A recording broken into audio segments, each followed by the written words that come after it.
Arrest ചെയ്യാൻ police. Rahul മാങ്കൂട്ടത്തിനെതിരായ ലൈംഗിക പീഡന കേസിൽ അതിജീവിതയുടെ വിവരങ്ങൾ വെളിപ്പെടുത്തിയ കേസിലാണ് സൈബർ പോലീസിന്റെ നടപടി. നന്ദാവനം AR ക്യാമ്പിലെ ചോദ്യം ചെയ്യലിന് ശേഷം രാഹുൽ ഈശ്വറിനെ തൈക്കാട് സൈബർ സ്റ്റേഷനിലേക്ക് മാറ്റിയിരിക്കുകയാണ്. കേസിൽ KPCC general secretary Sandeep Warrier 4ാം പ്രതിയാണ്. മഹിളാ കോൺഗ്രസ് പത്തനംതിട്ട ജില്ലാ സെക്രട്ടറി രഞ്ജിത പുളിക്കലിനെ 2 കേസുകളിൽ പ്രതി ചേർത്തിട്ടുണ്ട്. റിനു ശ്രീധർ ഏറ്റവും പുതിയ വിവരങ്ങളുമായി തിരുവനന്തപുരത്ത് നിന്ന് ചേരുകയാണ്. റിനു, രാഹുൽ ഈശ്വറിനെ ചോദ്യം ചെയ്യുകയാണ് സൈബർ പോലീസ്.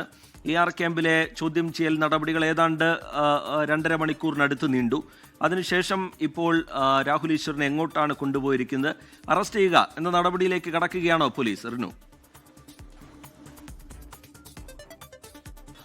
റിജിത്ത്, ഏകദേശം 2.5 മണിക്കൂറോളം ചോദ്യം ചെയ്യൽ നീണ്ടു. തിരുവനന്തപുരത്തെ AR ക്യാമ്പിൽ വെച്ചാണ് രാഹുൽ ഈശ്വറിനെ ചോദ്യം ചെയ്തത്. വിശദമായിട്ടുള്ള ചോദ്യം ചെയ്യലിന് ശേഷം അറസ്റ്റ് നടപടികൾ രേഖപ്പെടുത്തുന്നതിന് വേണ്ടിയാണ് ഞാനിപ്പോൾ നിൽക്കുന്ന ഈ തൈക്കാട്ടെ സൈബർ പോലീസ് സ്റ്റേഷനിലേക്ക് മാറ്റിയിരിക്കുന്നത്. അല്പസമയത്തിനകം തന്നെ അറസ്റ്റ് രേഖപ്പെടുത്തും, ഔദ്യോഗികമായി രേഖപ്പെടുത്തും. അറസ്റ്റ് രേഖപ്പെടുത്തി കഴിഞ്ഞാൽ സ്വാഭാവികമായും നോൺ ബെയിൽ ഒഫൻസ് ആണ്, ബെയിലബിൾ ഒഫൻസ് ആണ് എന്നുള്ളതാണ് നമുക്ക് ലഭ്യമാകുന്ന വിവരം. BNS 72, 79, 351, IT ആക്ട് 43, 66 എന്നിവയാണ് രാഹുൽ ഈശ്വറിനെതിരെ ചുമത്തിയിരിക്കുന്നത്. അതുകൊണ്ട് തന്നെ സ്വാഭാവികമായും ജാമ്യം ലഭിക്കും. മജിസ്ട്രേറ്റിന്റെ മുന്നിലൊന്നും ഹാജരാക്കേണ്ട ആവശ്യമില്ല, സ്റ്റേഷൻ ജാമ്യത്തിൽ വിടും എന്നുള്ളതാണ് നമുക്ക് ലഭ്യമാകുന്ന വിവരം. എന്തായാലും ഈ ഇരയുടെ ഐഡന്റിറ്റി വെളിപ്പെടുത്തിയതുമായി ബന്ധപ്പെട്ടാണ് രാഹുൽ ഈശ്വറിനെ ഇന്ന് വൈകുന്നേരത്തോടു കൂടി പൗടിക്കോണത്തെ വീട്ടിലെത്തി പോലീസ് കസ്റ്റഡിയിലെടുത്തത്. സ്വന്തം വാഹനത്തിൽ എത്തിച്ചേരാൻ സമ്മതിക്കുകയും ചെയ്തു. തുടർന്നാണ് രാഹുൽ ഈശ്വർ AR ക്യാമ്പിലേക്ക് എത്തുന്നത്. അതിനുശേഷം സൈബർ DCP ഉൾപ്പെടെ നേതൃത്വത്തിൽ ഏകദേശം 3 മണിക്കൂറോളം ചോദ്യം ചെയ്തു എന്നുള്ള വിവരമാണ് നമുക്ക് ലഭിക്കുന്നത്. അതിനുശേഷമാണ് ഈ സൈബർ പോലീസ് സ്റ്റേഷനിലേക്ക് മാറ്റിയിരിക്കുന്നത്. 5ാം പ്രതിയാണ്, ഈ കേസുമായി ബന്ധപ്പെട്ടുകൊണ്ട് 4ാം പ്രതിയാണ്. 5ാം പ്രതി നമുക്കറിയാം BJP വിട്ട് കോൺഗ്രസിലേക്ക് വന്ന സന്ദീപ് വാര്യറാണ് എന്നുള്ളതാണ്. മറ്റ് 3 പ്രതികളും ഈ കേസുമായി ബന്ധപ്പെട്ടുകൊണ്ട് ഉണ്ട്. 5 പേർക്കെതിരെയും നിലവിൽ കേസ് രജിസ്റ്റർ ചെയ്തിട്ടുണ്ട്. ജാമ്യം ലഭിക്കുന്ന വകുപ്പുകളാണ് ഇവർക്കെതിരെ ചുമത്തിയിട്ടുള്ളത്. എന്തായാലും അല്പസമയത്തിനകം തന്നെ ഔദ്യോഗികമായി കേസ് രജിസ്റ്റർ ചെയ്യും. കേസ് രജിസ്റ്റർ ചെയ്തതിനു ശേഷം രാഹുൽ ഈശ്വർ പുറത്തേക്ക് വരും, മാധ്യമങ്ങളെ കാണും എന്നുള്ളതാണ് നമുക്ക് ലഭ്യമാകുന്ന വിവരം. രാഹുൽ ഈശ്വറും സന്ദീപ് വാര്യരും ഉൾപ്പെടെ 5 പ്രതികളാണ് ഈ കേസിലുള്ളത്. രാഹുൽ ഈശ്വറിന്റെ വീഡിയോ നമ്മൾ കണ്ടു, സന്ദീപ് വാര്യരുടെ ഫേസ്ബുക്ക് പോസ്റ്റ് നമ്മൾ കണ്ടു. അതിജീവിതയുടെ ഐഡന്റിറ്റി വെളിപ്പെടുത്തുന്ന തരത്തിൽ എന്തെങ്കിലും സൂചനകൾ പങ്കുവെക്കുന്ന തരത്തിൽ ഇടപെടലുകൾ ഉണ്ടായാൽ കർശനമായ നടപടി ഉണ്ടാകുമെന്ന സൂചനയും സന്ദേശവുമാണല്ലോ ഈ കേസിലൂടെയും ഈ ചോദ്യം ചെയ്യലടക്കമുള്ള അറസ്റ്റിലേക്ക് കടക്കാനുള്ള നീക്കമടക്കമുള്ള നടപടികളിലൂടെയും പോലീസ് നൽകുന്നത്. റിനു,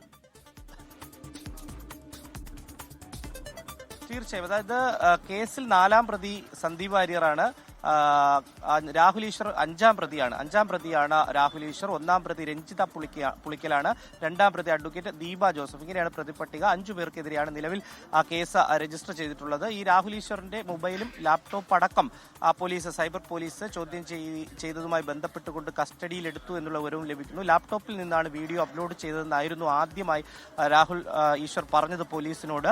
ലാപ്ടോപ്പ് ഓഫീസിലാണെന്നും മൊഴി നൽകി. ഓഫീസിൽ പരിശോധനയ്ക്ക് പോലീസ് ഒരുങ്ങിയപ്പോഴാണ് മൊബൈൽ കൈമാറുന്നത്. മൊബൈലിൽ നിന്നാണ് ഒരു AI വീഡിയോ ഇതിൽ പ്രചരിപ്പിച്ചത് എന്നുള്ളത് പറയുന്നത്. പക്ഷേ രാഹുൽ ഈശ്വറിന്റെ ഭാര്യയുമായി നമ്മൾ സംസാരിക്കുമ്പോൾ ഒരു തരത്തിലും അത്തരൊരു വീഡിയോ ഈ ഇരയുടെ ഐഡന്റിറ്റി വെളിപ്പെടുത്തുന്ന തരത്തിലുള്ള ഒരു തരത്തിലുള്ള വിവരവും സോഷ്യൽ മീഡിയയിലോ ഒന്നിലും തന്നെ രാഹുൽ ഈശ്വർ നൽകിയിട്ടില്ല എന്നുള്ളതാണ് ഭാര്യ പറഞ്ഞത്. 24 സംസാരിക്കുകയും ചെയ്തു. എന്തായാലും മൊബൈലിലെ ഒരു ഫോൾഡറിൽ അപ്ലോഡ് ചെയ്ത വീഡിയോ പോലീസ് കണ്ടെത്തി എന്നുള്ള ഒരു വിവരം നമുക്ക് ലഭിക്കുന്നുണ്ട്. അത് ഒരു AI വീഡിയോയാണ്.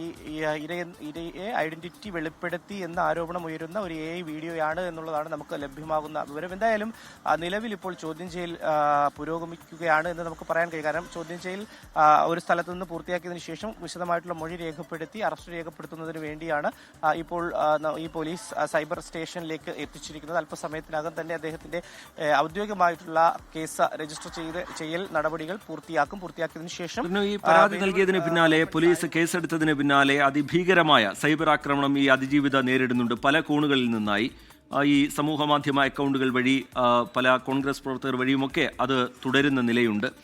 ഇന്ന് കോൺഗ്രസ് നേതൃത്വം പ്രതികരിക്കുന്നത് നമ്മൾ കണ്ടു. ഇതൊന്നും പാർട്ടിയുടെ അറിവോടുകൂടിയല്ല എന്ന പ്രതികരണം കോൺഗ്രസ് നേതൃത്വം നടത്തുന്നത് കണ്ടു. പക്ഷേ അതൊക്കെ കോൺഗ്രസ് പ്രവർത്തകരും കോൺഗ്രസ് പശ്ചാത്തലമുള്ളവരുമാണ് എന്നുള്ള കാര്യം വ്യക്തമാണ്. ഇവിടെ ഏതെങ്കിലും ഒരു പ്രവർത്തകനോ ഏതെങ്കിലും ഒരു സോഷ്യൽ മീഡിയ പേജോ അല്ല, മറിച്ച് KPCCയുടെ ജനറൽ സെക്രട്ടറി തന്നെ സന്ദീപ് വാര്യർ തന്നെ ഈ കേസിൽ പ്രതിയാവുന്ന സാഹചര്യം അത് കോൺഗ്രസിനെ കൂടുതൽ വെട്ടിലാക്കുന്നുണ്ടല്ലോ. റിനു ശ്രീധർ. തീർച്ചയായും രജിത്ത്, കാരണം ഈ ഒരു കേസ് ഉയർന്നു വന്നതിന് ശേഷം നേരത്തെ ഔദ്യോഗികമായി ഈ ഇര കേസ് കൊടുക്കുന്നതിന് മുമ്പ് തന്നെ ആരോപണങ്ങൾ വിശദമായി തന്നെ ഉയർന്നതാണ്. പക്ഷെ ആ ഘട്ടത്തിൽ പോലും കോൺഗ്രസിനുള്ളിൽ അല്ലെങ്കിൽ കോൺഗ്രസ് നേതാക്കൾക്കിടയിൽ ഒരു അഭിപ്രായ ഒരു തരത്തിലുള്ള അഭിപ്രായം, അതായത് ഒറ്റ അഭിപ്രായം ഉണ്ടായിരുന്നില്ല എന്നുള്ളതാണ്. രാഹുൽ ഈശ്വറിനെ പ്രതിരോധിച്ചും അതുപോലെ തന്നെ അനുകൂലിച്ചും പ്രതികൂലിച്ചും ഒക്കെ തന്നെ വാദങ്ങൾ ഉയരുന്ന ഒരു സാഹചര്യമാണ് നമ്മൾ കണ്ടത്. ഇന്നിപ്പോൾ ഈ കോൺഗ്രസിന്റെ സൈബർ ഇടങ്ങളിലാണ് ഇത്തരത്തിൽ ഈ ഇരയുടെ ഐഡന്റിറ്റി വെളിപ്പെടുത്തുന്ന തരത്തിലേക്ക് വിവിധ സൈബർ പോരാളികൾ എന്ന് വേണമെങ്കിൽ നമുക്ക് പറയാം, അത്തരം ചില ഐഡന്റിറ്റിയിൽ നിന്ന് അല്ലെങ്കിൽ സോഷ്യൽ മീഡിയ പ്ലാറ്റ്ഫോമുകളിൽ നിന്ന് ഈ പെൺകുട്ടിയുടെ ഐഡന്റിറ്റി വെളിപ്പെടുത്തുന്ന തരത്തിലേക്ക് ഫോട്ടോ സഹിതം അപ്ലോഡ് ചെയ്യുന്ന ഒരു സാഹചര്യം ഉണ്ടായത് കോൺഗ്രസ് സോഷ്യൽ മീഡിയ പേജുകളാണ് എന്നുള്ളതാണ് ഏറ്റവും പ്രധാനപ്പെട്ട ഒരു കാര്യം. അതുകൊണ്ട് തന്നെ കോൺഗ്രസിനുള്ളിൽ അതും വലിയ രീതിയിലുള്ള ഒരു ഭിന്നാഭിപ്രായം ഉയർന്നു. നമുക്കറിയാം വി ഡി സതീശനും രമേശ് ചെന്നിത്തലയും അതുപോലെ തന്നെ അവർ ഉൾപ്പെടെയുള്ളവർ രാഹുൽ മാങ്കൂട്ടത്തിനെതിരായുള്ള ഒരു നിലപാടാണ് സ്വീകരിച്ചത്. പക്ഷേ മറ്റ് കോൺഗ്രസ് നേതാക്കൾ KPCC അധ്യക്ഷൻ ഉൾപ്പെടെ രാഹുൽ മാങ്കൂട്ടത്തിനെ തള്ളാത്ത ഒരു സാഹചര്യമാണ് ഉണ്ടായതെന്നാണ് ഏറ്റവും പ്രധാനപ്പെട്ട ഒരു കാര്യം. എന്തായാലും കോൺഗ്രസിന് ഇടയിൽ അല്ലെങ്കിൽ കോൺഗ്രസ് നേതാക്കൾക്കിടയിൽ ഒരു തരത്തിലുള്ള സമവായവുമില്ല, അതായത് ഒരു അഭിപ്രായ സമവായം ഇല്ല എന്നുള്ളതാണ് ഈ വിഷയത്തിൽ. കൊള്ളുകയും തള്ളുകയും ഒക്കെ തന്നെ ചെയ്യുന്നു എന്നുള്ളതാണ്. എന്തായാലും നിലവിൽ ഇപ്പോൾ ഈ രാഹുൽ മാങ്കൂട്ടവുമായി ബന്ധപ്പെട്ടിട്ടുള്ള കേസിൽ ഈ ഇരയുടെ ഐഡന്റിറ്റി വെളിപ്പെടുത്തി എന്നുള്ളത് ആരോപിച്ചുകൊണ്ടാണ് ഇപ്പോൾ രാഹുൽ ഈശ്വറിനെ ഇപ്പോൾ ഈ സൈബർ പോലീസ് കസ്റ്റഡിയിൽ എടുത്തിരിക്കുന്നത്. മറ്റ് ഏറ്റവും പ്രധാനപ്പെട്ട ഒരു കാര്യം, ഈ രാഹുൽ മാങ്കൂട്ട ഏതെങ്കിലും തരത്തിലുള്ള ഒരു ഇടപെടൽ അല്ലെങ്കിൽ രാഹുൽ ഈശ്വറിനെ ബന്ധപ്പെട്ടോ എന്നതടക്കമുള്ള കാര്യങ്ങൾ പരിശോധിക്കുന്നുണ്ട്. അത്തരത്തിലുള്ള ഒരു സൈബർ ഇടപെടൽ കൂടി പോലീസിന്റെ ഭാഗത്തു നിന്നുണ്ട്. ഈ മൊബൈലിലും ലാപ്ടോപ്പിലും അടക്കം ഏതെങ്കിലും തരത്തിൽ രാഹുൽ മാങ്കൂട്ട ഒളിവിലാണ്, അതുമായി ബന്ധപ്പെട്ടുള്ള ഏതെങ്കിലും ഒരു വിവരം ലഭ്യമാകോ എന്നതടക്കമുള്ള കാര്യങ്ങളും ഇപ്പോൾ എന്തായാലും പോലീസ് വിശദാംശങ്ങൾ പങ്കുവയ്ക്കുകയാണ് തിരുവനന്തപുരത്ത് നിന്ന്. സൈബർ അധിക്ഷേപ പരാതിയിൽ രാഹുൽ ഈശ്വറിനെ അറസ്റ്റ് ചെയ്യാനുള്ള നീക്കം പോലീസിന്റെ ഭാഗത്തു നിന്നുണ്ടാവുന്നു. രാഹുൽ മാങ്കൂട്ടത്തിനെതിരായ ലൈംഗിക പീഡന കേസിൽ അതിജീവിതയുടെ വിവരങ്ങൾ വെളിപ്പെടുത്തിയ കേസിലാണ് സൈബർ പോലീസിന്റെ നടപടി. രാഹുൽ ഈശ്വർ 5ാം പ്രതിയാണ്. 4ാം പ്രതിയായി ഈ കേസിൽ 4ാം പ്രതിയായി മാറുന്നത് KPCC ജനറൽ സെക്രട്ടറി സന്ദീപ് വാര്യരാണ്. മഹിളാ കോൺഗ്രസ് നേതാക്കളടക്കം മഹിളാ കോൺഗ്രസിന്റെ പത്തനംതിട്ട ജില്ലാ സെക്രട്ടറി രഞ്ജിത പുളിക്കലിന് 2 കേസുകളിൽ പ്രതി ചേർത്തിട്ടുണ്ട്. എന്തായാലും അറസ്റ്റ് നടപടികളിലേക്ക് സൈബർ പോലീസ് കടക്കുന്നു എന്നുള്ളതാണ് ഏറ്റവും ഒടുവിലായി ലഭ്യമാകുന്ന വിവരം. റിനു ശ്രീധർ അതിന്റെ വിശദാംശങ്ങൾ പങ്കുവയ്ക്കുകയായിരുന്നു. ലോകത്തെവിടെയായാലും ഏത് സമയത്തും 24 വാർത്തകളും ഓഗ്മെന്റഡ് റിയാലിറ്റി പാക്കേജുകളും എക്സ്പ്ലെയിനറുകളും വിശദമായി കാണാൻ ഞങ്ങളുടെ യൂട്യൂബ് ചാനൽ നിങ്ങൾക്ക് സബ്സ്ക്രൈബ് ചെയ്യാം.